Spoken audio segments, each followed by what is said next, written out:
શું નામ છે આપનું? જય માતાજી, મારું નામ ચૌહાણ હિરલબા છે અને હું બાય પ્રોફેશન રાઇફલ શૂટર છું. આજે જે સમાજ માટે જે સરસ્વતી સન્માન હતું એ વિશે આપનું શું કહેવાનું? અખિલ ગુજરાત રાજપૂત યુવા સંઘ દ્વારા સરસ્વતી સન્માનનું આયોજન કરવામાં આવ્યું હતું. આમ તો આ સંસ્થાન સાથે હું છેલ્લા 7 થી 8 વર્ષથી જોડાયેલું છું, એટલે સમાજના પ્રગતિ અને ઉત્થાન માટે એ હંમેશા સંઘમાં જોડાયેલ દરેક વ્યક્તિ દ્વારા બહુ જ સરસ કાર્ય કરવામાં આવે છે. અને આ વખતે કંઈક નવું લઈને આવ્યા કે જેનાથી આજની જે યુવા પેઢી છે, જે વિદ્યાર્થીઓ છે, એને પ્રોત્સાહન મળે. તો આ સમાજ દ્વારા જે આ પ્રોત્સાહનનું કાર્ય કરવામાં આવ્યું છે એના દ્વારા એ જાણીને મને બહુ ખુશીની લાગણી અનુભવ થઈ કે આજની યુવા પેઢીને આ લોકો આટલું પ્રોત્સાહિત કરે છે. અભ્યાસમાં કેટલા ટકા લઈ આવવાનું સન્માન થયું? અભ્યાસમાં એમ કહેવાય ને કે મોસ્ટલી બધાને 80%થી વધારે હતા અને એ બધા આમ તો 60% 80% બધા વિદ્યાર્થીઓને સમાન દરજ્જો આપી અને બધાનું સન્માન કરવામાં આવ્યું છે, જેનાથી કોઈને એવું ના લાગે કે હું પાછળ છું કે હું આગળ છું.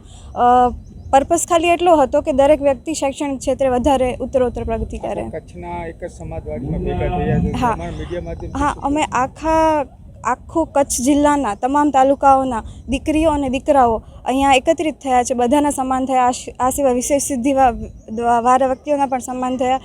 પોલિટિકલમાં જે લોકો આગળ છે એ બધાના પણ સન્માન થયા. એટલે એમ કહી શકાય કે આખો ક્ષત્રિય સમાજ આજે આ સ્થાને એકત્રિત થયો છે. અમારા મીડિયા માધ્યમથી શું કહેશો?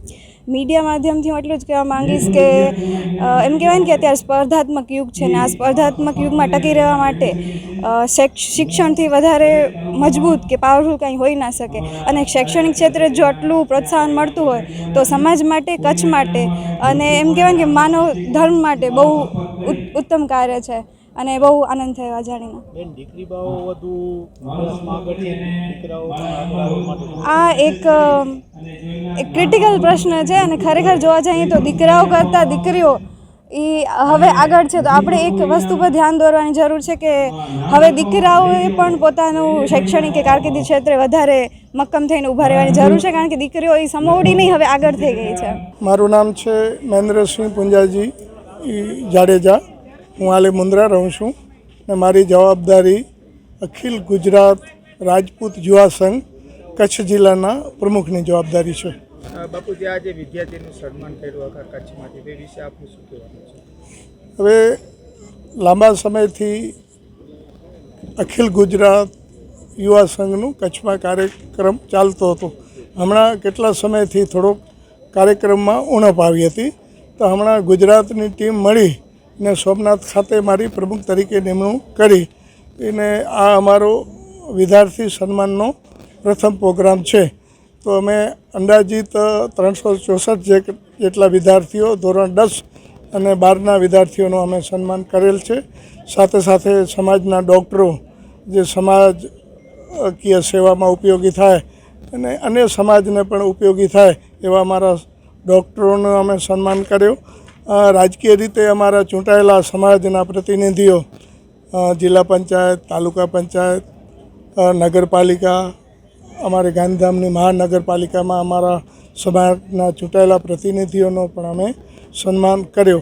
એ સિવાય જે લોકોની વિશેષ સિદ્ધિઓ હતી, દાખલા તરીકે નેશનલ લેવલે રાઇફલ શૂટિંગમાં, હાઈસ્કૂલમાં પ્રિન્સિપાલનો સારો પ્રોગ્રામ હોય એટલે સારી કામગીરી હોય, એ રીતે અનેક એવી પ્રતિભાઓના પણ અમે વિશેષ સન્માન કર્યા. અંદાજિત 534 જેવા લોકોના અમારા પાસે લિસ્ટ આવ્યા હતા, એમાં 80% લોકોની હાજરી હતી. અને અમારો અખિલ ગુજરાત રાજપૂત યુવા સંઘ કચ્છ દ્વારાનો આ સન્માનનો પ્રથમ પ્રોગ્રામ હતો. અને અમારા રાજ્યની ટીમ, અમારા નીરુબા ઝાલા સાહેબ પ્રદેશ અધ્યક્ષ છે, આપણા રુદ્રદત્તસિંહ વાઘેલા કાર્યકારી અધ્યક્ષ છે, મહેન્દ્રસિંહ બાપુ અમારા મોરબી જિલ્લાના છે, આપણા રાઠોડ સાહેબ અમારે યુવા પાંખના ગુજરાતના પ્રમુખ છે, અમારા બા દશરથબા પરમાર એ અખિલ ગુજરાત રાજપૂત યુવા સંઘ પ્રદેશના પ્રમુખ છે, અમારા શિવરાજભાઈ પણ યુવા પાંખના કચ્છના પ્રમુખ છે.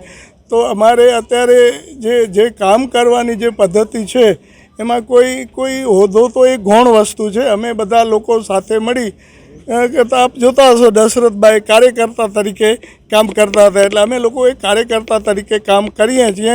સમાજનું સંગઠન, સમાજ શૈક્ષણિક રીતે તેમજ સમાજની વિશેષ પ્રતિભાઓને માર્ગદર્શન મળે.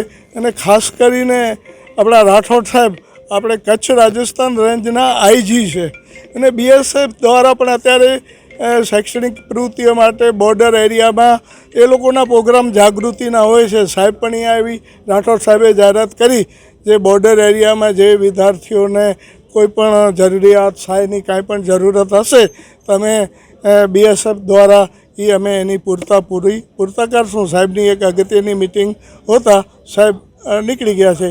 વધારે કાંઈ અમારા પ્રદેશ અધ્યક્ષ નિરૂપા છે તો એ પણ થોડું બાપુ જે ખાસ કરીને આજે ફેરે 500 ઉપર આટલો સરસ્વતી સન્માનો થયું, આવતા વર્ષે 1100 થાય એવી. હા, અમારા યુવા પાંખના તરવરૈયા અમારા પ્રમુખ ભાઈ શ્રી શિવરાજભાઈએ જાહેર કર્યો છે. એટલે અમારું તો દરબારનો એક નિયમ છે, અમે જાહેર કરીએ એટલે 1100થી ઉપર સન્માન થશે વિદ્યાર્થીઓના.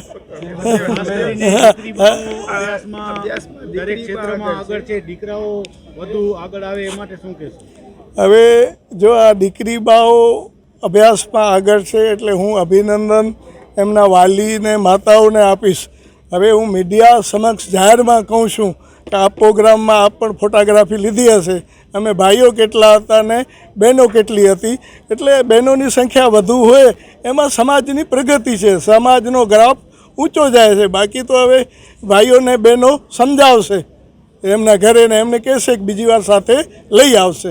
જય માતાજી. મારું નામ દશરથબા મહેન્દ્રસિંહ પરમાર, અખિલ ગુજરાત રાજપૂત મહિલા સંઘની અધ્યક્ષા અને હાલ વડોદરા રહું છું. આજે ખાસ કરીને આજે સરસ્વતી સન્માન વિશે આપ શું કહેશો? આજ રોજ કચ્છ જિલ્લાનો સરસ્વતી સન્માન સમારોહ કાર્યક્રમ માનનીય શ્રી ડૉક્ટર જયેન્દ્રસિંહજી જાડેજા સાહેબની આગેવાની નીચે અને કચ્છ જિલ્લાના પ્રમુખ માનનીય શ્રી મહેન્દ્રસિંહ જાડેજા સાહેબ જામ સાહેબ અને યુવા પાંખના પ્રમુખ શ્રી શિવરાજસિંહજી જાડેજા સાહેબની સખત મહેનતથી આ કાર્યક્રમ યોજાયો. આ કાર્યક્રમમાં યુવા સંઘના અધ્યક્ષ માનનીય શ્રી નિરૂભા ઝાલા સાહેબ અને કાર્યકારી અધ્યક્ષ માનનીય શ્રી રુદ્રદત્તસિંહ વાઘેલા સાહેબ, યુવા પાંખના પ્રમુખ શ્રી દિગ્વિજયસિંહ ઝાલા અને પ્રદેશ મંત્રી શ્રી નિરૂભા જાડેજા સાહેબ કોર કમિટીમાંથી પધાર્યા હતા. અને ખાસ કચ્છ જિલ્લાના મહિલા પાંખના પ્રમુખ બા શ્રી પૂર્ણાબા જાડેજા અને જયશ્રી બાપી ગોહિલ એ ઉપપ્રમુખ એ એમની સાથે આખી એમના 5 તાલુકાની કમિટીના બહેનો સાથે બધા બહેનો પધાર્યા હતા. આજે ખાસ કરીને જે વાત કરી દીકરી અભ્યાસમાં આગળ છે, સરસ્વતી સન્માન એ વિશે આપનું શું કહેવું? જી, દીકરી બાઓ આજે ખૂબ સારા પ્રમાણમાં સન્માનિત કર્યા છે. એમને હકીકતમાં દીકરીઓનો સ્વભાવ જ બહુ એમ કે ચિંતિત હોય છે, કુશાગ્ર હોય છે અને એ કોઈ પણ કાર્યને કરવા માટે બહુ જ એને પોતે એની રીતે ઘડાયેલા જ હોય છે નાનપણથી જ, કે મારે આ કાર્ય કરવું છે એટલે મન થામી લે છે એટલે એ કાર્ય કરે જ છે. એટલે દીકરી બાઓ પહેલેથી જ એવી રીતે ઘડાયેલા છે એટલે એ અત્યારે ખૂબ સારું એવું રિઝલ્ટ લાવી અને આગળ વધી રહ્યા છે. બહુ અમારા માટે ખુશી ને ગૌરવની વાત છે કે દીકરી બાઓ આટલું બધું સરસ શિક્ષણ પ્રાપ્ત કર્યું તો આ એક જાગૃતતા આવી છે. કચ્છમાંથી 500 ની ઉપર વિદ્યાર્થી હતા, એ વિશે આપનું શું કહેવાનું? હાજી, આખા કચ્છ જિલ્લામાંથી 500 દીકરી બાઓ અને દીકરાઓનું સન્માન થયું છે. ખૂબ ખુશીની ખૂબ ગૌરવની વાત છે કે એક જિલ્લામાંથી ખાલી 10 અને 12 ધોરણના જ વિદ્યાર્થીઓ જો આટલા બધા સન્માનિત થયા હોય અને 70% ઉપર જો એમનું આટલું સરસ રિઝલ્ટ આવ્યું હોય તો રાજપૂત સમાજને એનું ગૌરવ છે કે આ દીકરાઓ ભવિષ્યમાં એક સારા ઓફિસર બને, ક્લાસ 1 ક્લાસ 2 ઓફિસર બને, બિઝનેસમાં આગળ વધે અને એમના વ્યવસાયમાં આગળ વધી અને કુટુંબ અને સમાજ અને દેશની સેવા કરે એવી અમે એમને શુભકામના પાઠવીએ છીએ. તાલુકા લેવલની જે વરણી કરવામાં આવી છે, શું આગળની કામગીરી જે છે એ વિશે પણ? જી, આ સંસ્થા 40 વર્ષ જૂની છે અને ડૉક્ટર સાહેબ ખૂબ ઉચ્ચ આદર્શ નૈતિક મૂલ્યો ધરાવે છે અને એવા પ્રમાણિક અમને અમારા લીડર મળ્યા છે અને એ અમારા પ્રેરણાદાયી છે ડૉક્ટર સાહેબ. અને એમનો હંમેશા એક જ ધ્યેય રહ્યો છે કે સમાજને ક્યાં ઉપયોગી થવું, કઈ રીતે ઉપયોગી થવું, સમાજલક્ષી અને સમાજ હિતના જ કાર્યો કરે છે. 40 વર્ષમાં એમને શિક્ષણ માટે ખૂબ ભોગ આપ્યો છે. ઇતિહાસને અમર રાખવા માટે અને ઇતિહાસને ઉજાગર કરવા માટે પણ ખૂબ ડૉક્ટર સાહેબે પ્રયત્નો કર્યા છે. અને અમે મહિલાઓ પણ દીકરી બાઓને સારા સંસ્કાર મળે એટલે સંસ્કારનું સિંચન અને સંસ્કૃતિનું જતન એના માટે અમે શિબિર કરી રહ્યા છીએ. એટલે આ સંસ્થા દ્વારા વર્ષમાં 20 થી 22 કાર્યક્રમો સમાજલક્ષી અને સમાજ હિતના જ થાય છે. એટલે આમાં જ આપણા સમાજની પ્રગતિ રહેલી છે. એટલે અમે આ તબક્કે ડૉક્ટર સાહેબનો અને પૂરા અમારા કોર કમિટીનો અને કચ્છ જિલ્લાના દરેકે દરેક કાર્યકર અને હોદ્દેદારશ્રીઓનો ખૂબ ખૂબ આભાર માની છીએ. આપ મીડિયાનો પણ અમે ખૂબ આભાર માની છીએ કે આપ અમારા આ મેસેજને સમાજ સુધી પહોંચાડશો. આપને ખૂબ ખૂબ ધન્યવાદ, આપનો આભાર. મારું નામ નીરુભા ઝાલા છે. અત્યારે અખિલ ગુજરાત રાજપૂત યુવા સંઘ જે રાજ્યવ્યાપી સંસ્થા છે, રાજપૂત સમાજ માટે કામ કરતી સંસ્થા છે, અનેકવિધ પ્રકારના કામ કરે છે. એના પ્રદેશ અધ્યક્ષ તરીકેની જવાબદારી સંભાળું છું. અને આજે કચ્છ જિલ્લાએ માન્ય શ્રી જામ મહેન્દ્રસિંહજીની આગેવાનીમાં અને ભાઈ શ્રી શિવરાજસિંહે ખૂબ સરસ પ્રોગ્રામનું આયોજન કરેલું. અમારા સમાજના દીકરાઓ અને દીકરીબાઓ અને વિદ્યાર્થીઓને ખૂબ સારી રીતે સન્માન્યા. વિશેષ પ્રતિભાઓ જે હતા એમનું સન્માન કરવામાં આવ્યું. ડૉક્ટરશ્રીઓ, રાજકીય આગેવાનો, જે સ્થાનિક સ્વરાજ્યની સંસ્થાઓમાં ચૂંટાયેલા જે મહિલાઓ અને જેન્ટ્સ હતા એ બધાનું પણ આજે સ્વાગત કરવામાં આવ્યું. એકંદરે ખૂબ સરસ વ્યવસ્થિત રીતે આયોજનબદ્ધ સારો પ્રોગ્રામ રહ્યો. બધાને ખૂબ સરસ મજા આવી.